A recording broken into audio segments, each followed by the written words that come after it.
I'm here.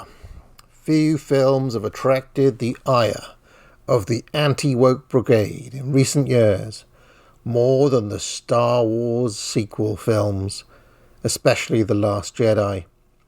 However, cultural artifacts can often register real and deep issues in the social fabric of their time, no matter what the authors intended. The Disney Star Wars films are no different, and viewed in the cold light of day, I think these themes leak out of them, regardless of what any of the creatives involved in them wanted. Rey, for example, was criticised by the anti-woke for being a quote-unquote Mary Sue, while she was praised by the woke for being a quote-unquote strong woman. In fact, moving beyond both views, Rey represents the plight of many young women in the modern world, shorn of male authority figures or any strong men around her, and despite pleading with Luke to step up and be a man, she is forced to do everything herself. She must embody the solar masculine when she wants nothing else but to be protected.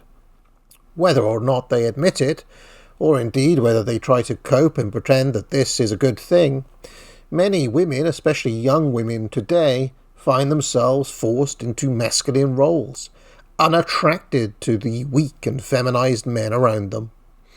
Part of the reason, of course, is registered in these very films. Poe Dameron wants nothing else but to be the man, capital T, capital M, of the hour. He has a deep and romantic yearning for heroism, to embody the same solar masculine that Rey is forced to embody. But he lives, unfortunately for him, and indeed for you, dear viewer, in a lunar age of egalitarian and female managerialism. He wants to take risks to become the hero, but he is denied by a health and safety first, risk-averse command structure dominated by women. Poe Dameron is a child of winter who wished to be a child of spring. The films are flecked through with such characters, even the minor ones. Rose Tico, for example, a typically deracinated youth, lost in the chaos of the post-Palpatine, disordered universe, clings onto an idealistic and utopian worldview which is constantly shattered by a darker reality than she is able to comprehend. She is granted one bold moment of bravery, only to be all but totally forgotten and disregarded by everyone around her. The world of these films, much like our world, cannot process real heroism. It is automatically made hyper-real and forgotten, like men who set themselves on fire for political causes today. No one could remember Rose Tico's bravery, even minutes after they witnessed it. The film moves on, the world moves on, and the world of these films was not created by Emperor Palpatine or the First Order, but by the foolish actions of the rebels, who are directly analogous to baby boomers in our own time, and are fittingly led by boomer icons Princess Leia and Han Solo.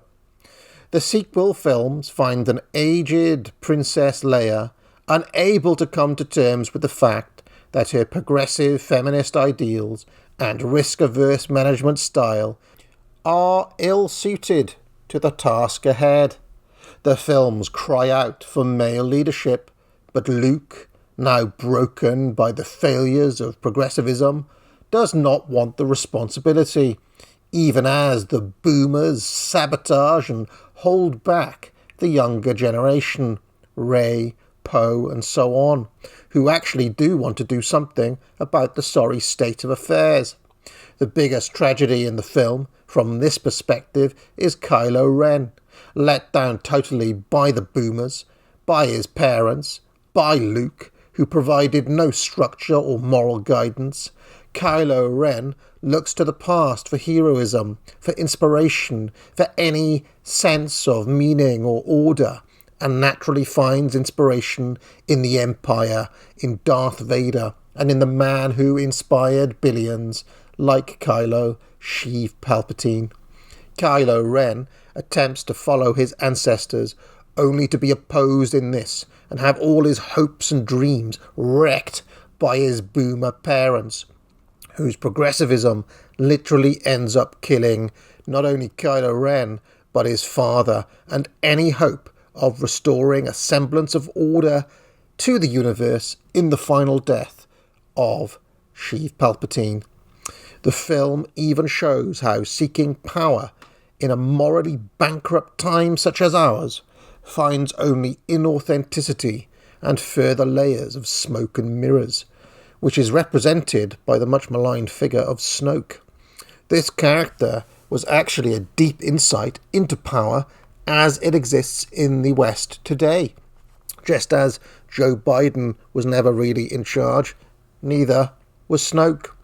No one is quite sure who is in charge at all. And when you do finally discover them, it turns out that they are not the real boss either. Now, this is all a different way of looking at these films. Let me know your thoughts. Click like and subscribe. Join the channel. I sell courses in writing, logic, rhetoric, and many other things at the academic agency. And there's a sale going on right now with promo code SCORCHER. Buy it now. But most importantly of all, get out. It's the academic agency summer sale. Use the promo code SCORCHER. 25% off all courses. SCORCHER. Get it now. SCORCHER. SCORCHER. SCORCHER. Promo code SCORCHER. SCORCHER. SCORCHER. Buy it now.